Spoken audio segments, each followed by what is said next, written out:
Jordan Burch has a chance to be a more impactful rookie than Walter Nolen in 2025. What do I mean? Let's discuss.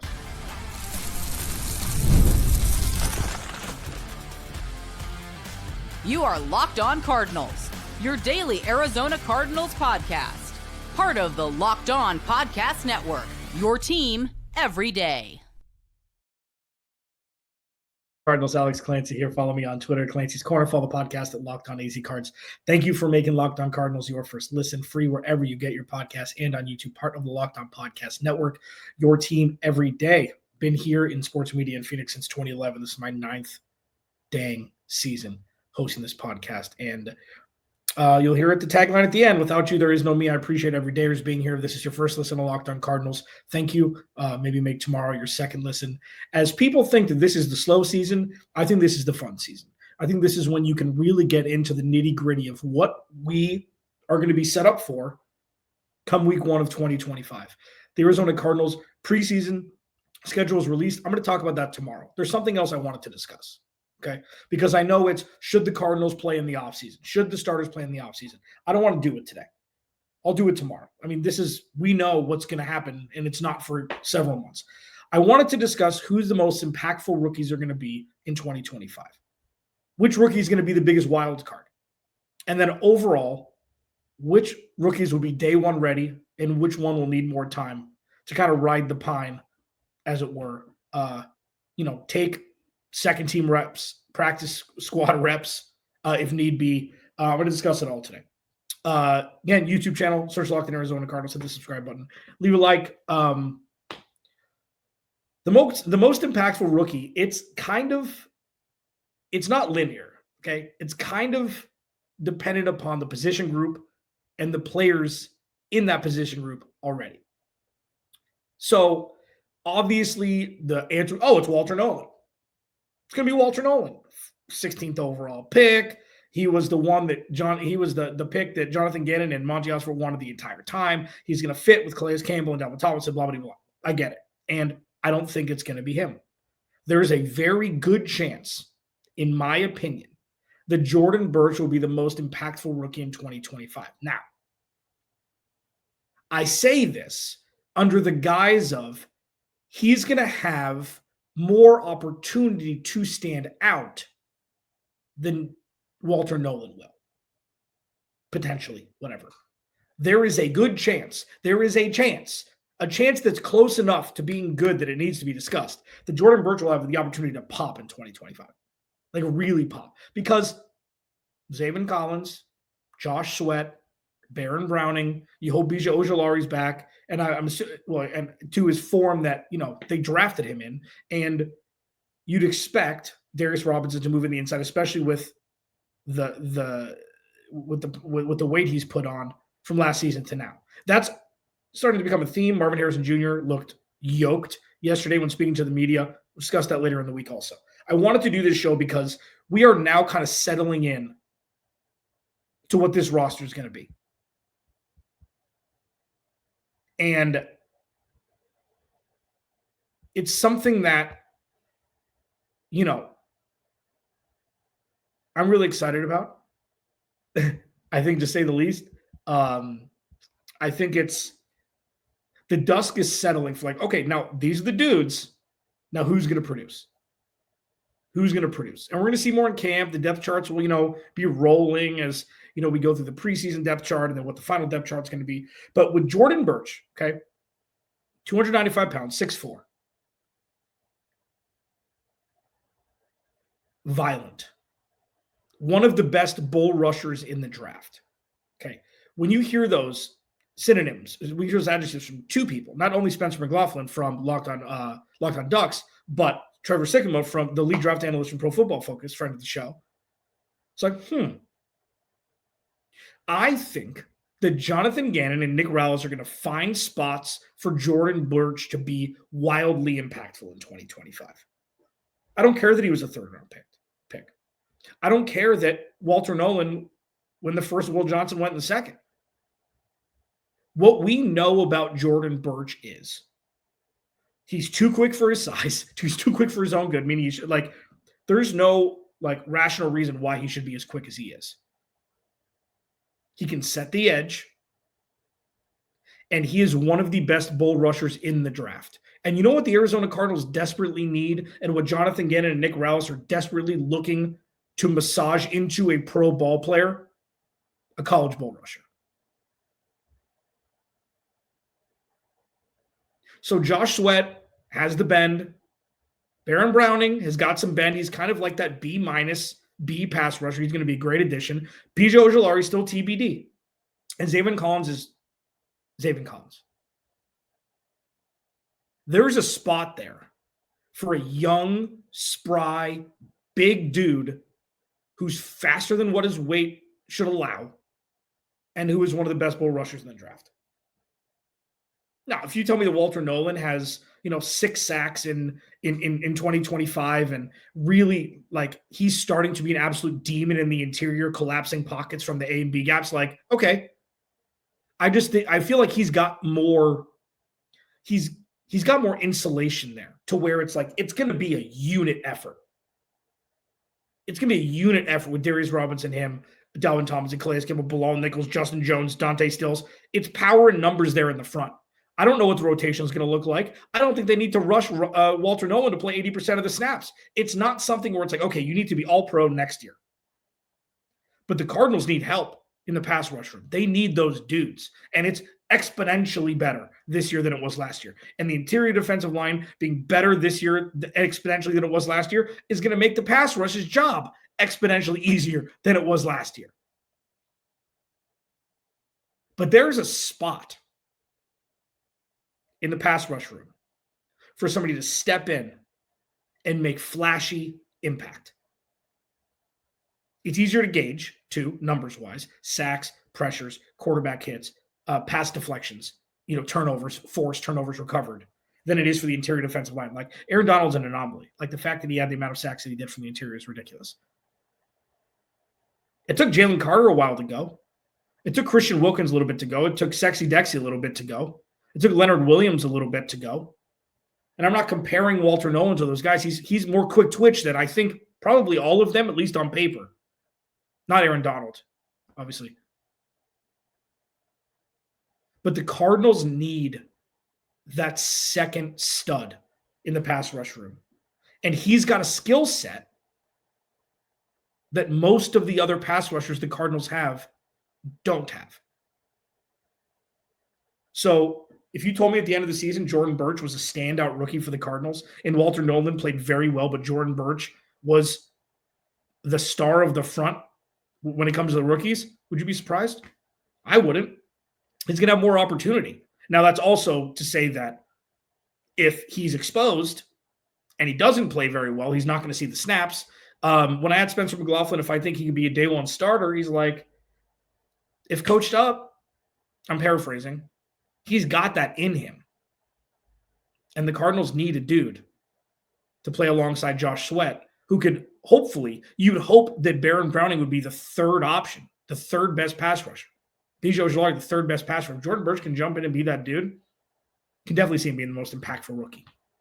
What's the biggest wild card as pertaining to Arizona Cardinals rookies going into 2025? We'll discuss it next. Locked on Cardinals, your team every day.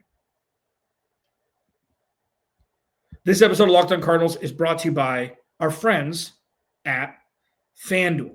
The NBA playoffs are in full swing is an understatement. Every night delivers high quality, highlights,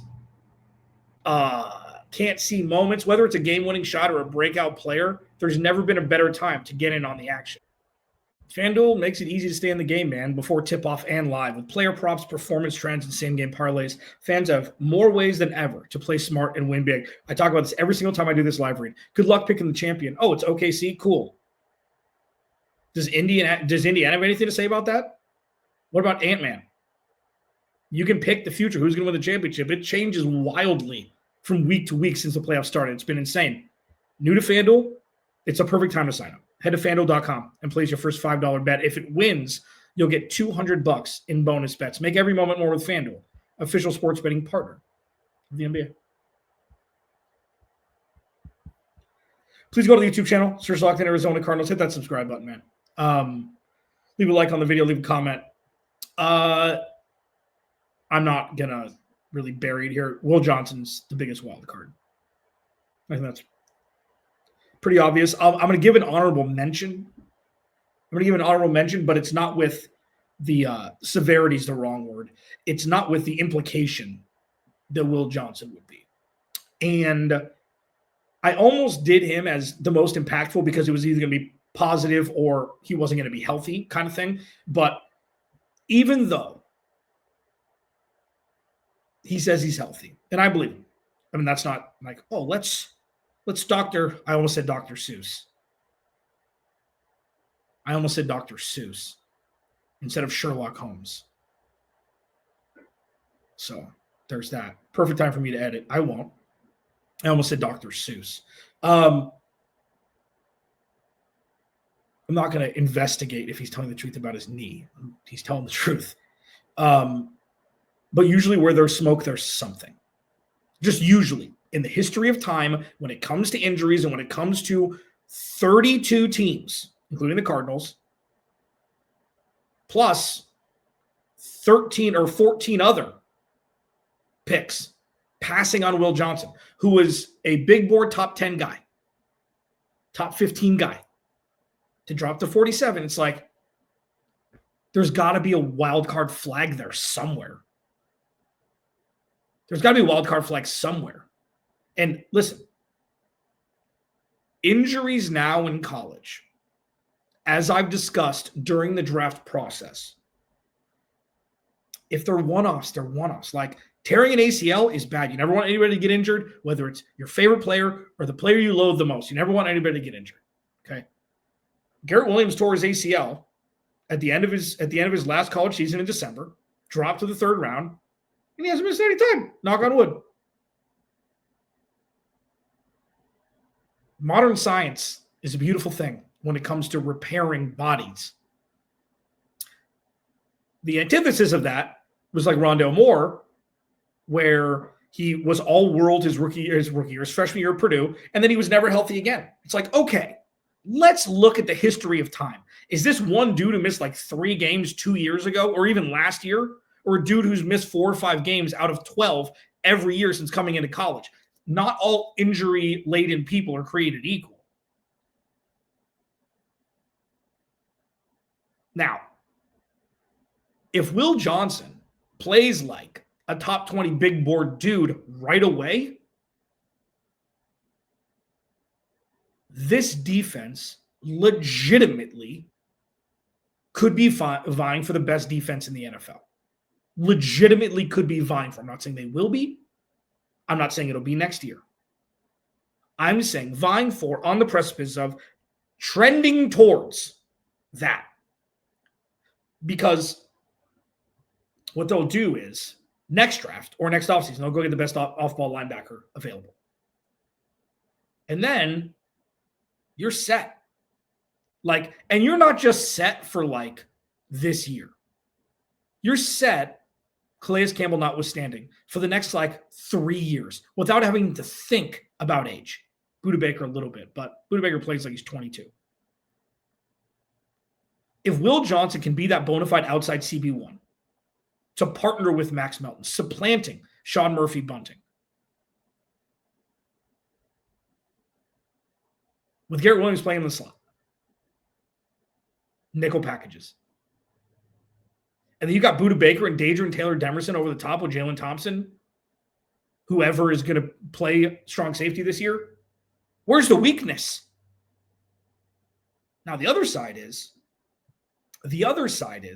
while the secondary played out of their shoes last year without a semblance of a pass rush, it wasn't perfect, it wasn't top 5. They played exponentially is an understatement. They played incredulously better than everybody thought they would without a semblance of a pass rush. You add the front now, even if Will Johnson takes 8, 10, 12 weeks, a year to get acclimated, this secondary now has some help up front where they don't have to cover for 4 seconds every damn snap. And the pass rush had their moments last year, namely in the beginning of the season. But towards the end, they were non-existent. That's 2 years in a row. What did they go almost 10 weeks 2 years ago without a sack? The last 10 weeks of the year? So what are we doing here? This is the NFL. But they're built up front now. So while he's the biggest wild card, Will Johnson is of any of the draft picks. I'll leave an honorable mention in a second, as I mentioned. The Cardinals have the infrastructure in place to handle it if it takes a little bit longer. Say he is a little banged up. Say CB1's a very difficult position to play, and it takes him a little while to get used to it. But as long as he doesn't have the oh no moments that I've called for, everydayers will know this, but especially surrounding rookies. And you'll see it in the preseason. He's in camp, whatever. It's like Travis Hunter is now like, oh, he can't run routes. It's like, dude, he's run like 3 routes in the NFL. Relax. Everything's going to be fine.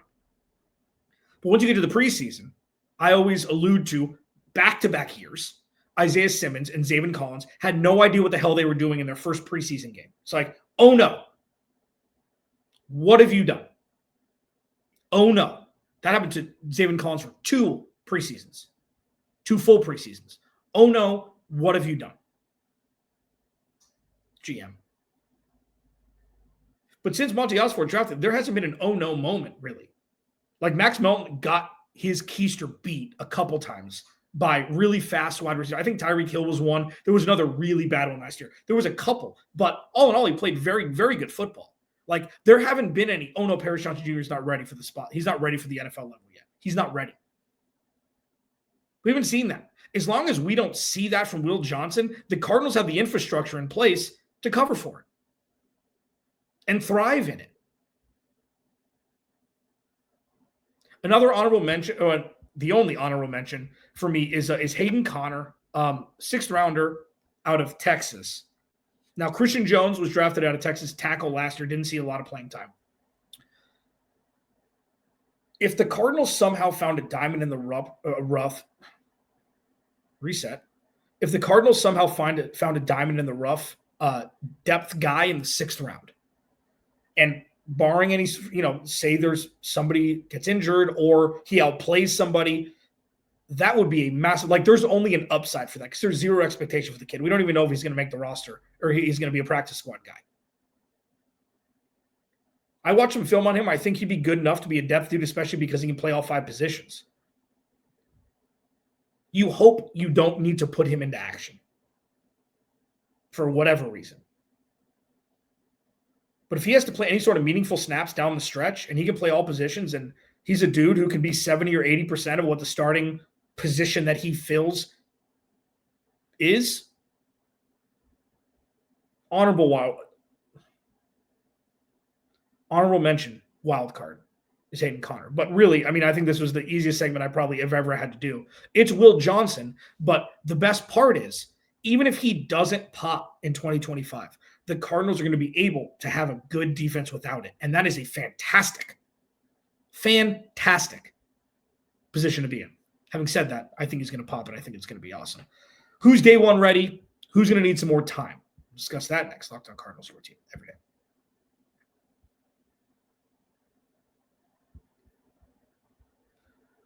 Again, please go to the YouTube channel, search Locked On Arizona Cardinals. Hit that subscribe button, man.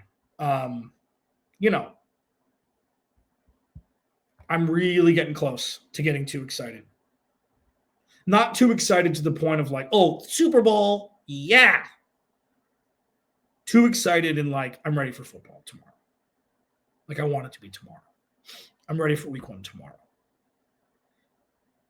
Because I want to know. I want to know. It's not like I'm excited for them to win more games than they lose you'd expect. I'm also ready to know what the floor is going to be. Because people are going to tell you. And you'll come and listen and watch me spew things out of my big dumb face. It's a little bit different. And I don't do it to be different. I promise. I don't. I like to challenge people instead of just being lazy. The floor is the important part for 2025, not the ceiling. What the Cardinals can idle at, not how many points they can score. I don't care about the ceiling. The ceiling is fleeting. The floor is where wins and losses happen. And anybody that's watched this team over the last handful of years knows that. It's the floor. It's the can you get a 3rd and 4 when you need it? It's can you get 1 first down and run the clock out when you need it? And by and large, the answer's been no. Put up 30 points, but when you need a first down, you're up 2 with 1:45. The other team has all 3 timeouts. This team has been much more 3 and out than first down victory formation. And that's the important part. So with that, who's day one ready? Walter Nolen's day one ready. Will Johnson's going to be day one ready. I think Jordan Burch is going to be day one ready. I do. Jonathan Gannon and Nick Rallis are wizards when it comes to finding great spots for somebody. Even if he has one great skill set that they can use, they will put him in the right spot and let him eat. That's one of the best attributes, especially of Nick Rallis. They don't care what their scheme is. They don't care what players are on the field. They find the advantage from opposing offenses and they exploit it. Or they try to. And they've done that in practice. Like they've shown it. It just hasn't necessarily always worked out because they haven't really had the talent. So I think those are the 3 for me. Now, Keaton Crawford, Denzel Burke, I don't think they'll be ready week 1. I don't think this is like a Danger and Taylor Temerson situation. Keaton Crawford got an A from multiple pundits for the draft pick that the Cardinals made in the 2nd round or the 7th round. Hayden Connor, he's kind of in the middle. He's kind of in the middle for me because Texas ran the ball a lot. They scored a lot of points. And I know that for offensive linemen specifically, it's difficult, even with the conference that they play in. You're playing against a lot of guys who are going to 3rd period French on Mondays. So it's difficult to really determine the actual powerhouse that an offensive lineman could translate into. Usually, with offensive linemen, finding a Pro Bowler in the 6th round isn't really a thing. Obviously, there are exceptions. But it'll be interesting to see, especially if there's any sort of injury or anything like that to the offensive line, where he's going to be on the depth chart. We'll see what happens with Jonah Williams, Kelvin Beachum, Isaiah Adams. We'll see, like Will Hernandez, I still really hope that they bring him back. I know he's going to miss some time, but I think that should be a no-doubter. They've got the cheese for it. Just bring him back. He knows, like, even though Justin Fry's coming in and it's going to be a little bit of a different system, he knows Kyler. He knows Yelta Froholt. He knows Kelvin Beachum. Like, I think that I didn't say Jonah Williams because they kind of overlapped when they played last year with each other. The interesting one for me, and I don't know this answer. I had Jay Stevens on from Locked On Buckeyes first in the series of Get to Know Your Draft Picks. I will. I talked to Elijah. I talked to Isaiah from Locked On Wolverines. We texted 2 days ago. It's going to happen for Will Johnson. I promise. This has just been like the opposite of Slumdog Millionaire when everything went well during the game show. It's been the antithesis of that. Everything has worked against us. I will do a standalone episode on Will Johnson, I promise. When I had Jay Stevens on, I was like, you know what the Cardinals need? A green dot guy. They need that Mike linebacker. Can Cody Simon be that guy? And I'm starting to talk in my head. Okay, so this is the path. It's like, okay, so Cody Simon went to Ohio State. They had a good defense. If Cody Simon went somewhere else, maybe he would have been the superstar of the defense, and it would have been completely different. He would have gone higher. He's a 4th-round pick for a reason, okay? But the Cardinals need that. They need that dude. And if I told you at the end of the 2025 season that Cody Simon started 14 games and played average to above average football, be in the middle of the defense, be like, oh yeah, Monty Osborne did it again. He's the wild card for me. I'm told that he's not. I've watched enough film. Dude, he was the defensive MVP of the national championship game. Will Johnson was the year before. You can't fake that. You can't fake that on the biggest stage. So he's the biggest, like, he's not the biggest wild card in the sense of the last segment. He's the biggest. I don't know if he's going to be starting week 1 or if he's just going to be a rotational piece for the first year. I don't know. We're going to find out a lot in camp. We'll see if they bring a vet in. We'll see if they bring Kazir White in for pennies on the dollar, even though he fell off a little bit last year. CJ Mosley's still out there. Real ones know. Most impactful rookie, I think it's going to be Jordan Burch. If you tell me it's Walter Nolen, that's fine. But I think it's going to be a lot closer than some would lend to guess. Biggest wild cards, Will Johnson, obviously. He dropped to the second round. A lot of smart people passed on him. If it was just off that one report about his knee, okay, then I'll eat my words. But I feel like when there's smoke, there's something. I'm not saying there's fire. Just like, why?